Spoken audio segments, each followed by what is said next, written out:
જેની ભક્તિ કરવાથી આનંદ મળે એ હોય ને એ માત્ર અને માત્ર ભગવાન કૃષ્ણ જવાના. આ સચ્ચિદાનંદ એવા રૂપવાળા ભગવાન છે. અને આ પૃથ્વી પર આવી અને શું કાર્ય કરે છે?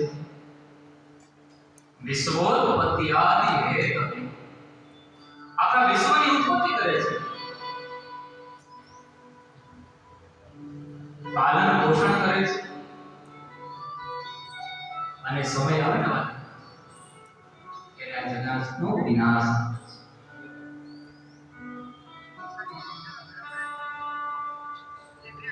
તાપત્રય વિનાશાય.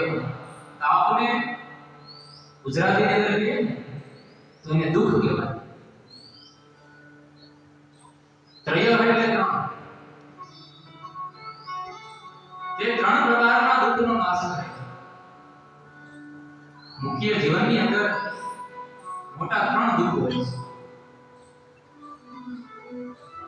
આધિ, વ્યાધિ અને ઉપાધિ.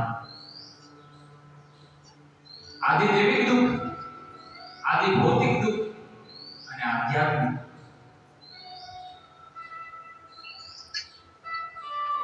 એ ત્રણેય દુઃખનો જે નાશ કરે છે એવા કૃષ્ણને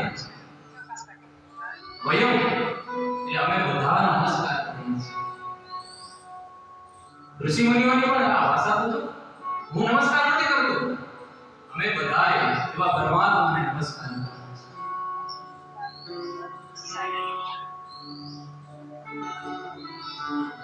ગંગાની અંદર સ્નાન કરીએ તો આપણે પવિત્ર થઈએ. આ તો કથા ગંગા છે.